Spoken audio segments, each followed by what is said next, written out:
Shifrat e tregtisë së jashtme për muajin prill të këtij viti konfirmojnë një konfigurim të partnerëve kryesor si në drejtim të importeve, ashtu edhe sa i përket eksporteve.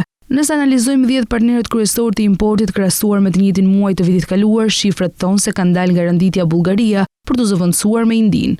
Ndërkohë në muajin prill të vitit 2025, ndër partnerët kryesor me të cilët Shqipëria ka patur rritjen më të madhe të importeve është pikërisht India, me 153% krahasuar me të njëjtin muaj të vitit 2024.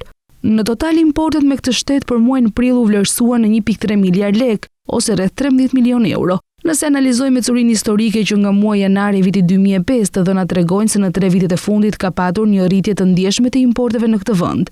Vlera e muajit prill të këtij viti është e dyta më e lartë pas të njëjtit muaj të vitit 2023, nëse analizojmë muajin e katërt ndër vite. Rritja e importeve shqiptare nga India mund të vijë për disa arsye që lidhen me zhvillimet ekonomike globale, tregtare dhe nevojat e tregut vendas. Po çfarë kemi importuar nga India? Peshën më të madhe e mbajnë lëndët djegëse me një vlerë prej 726 milion lekësh, duke përfaqësuar më shumë se gjysmën e vlerës totale të importeve nga ky vend. Produktet qeramike, kafe, çaj dhe erza ndjekin në renditje me një peshë të dyja prej 19%.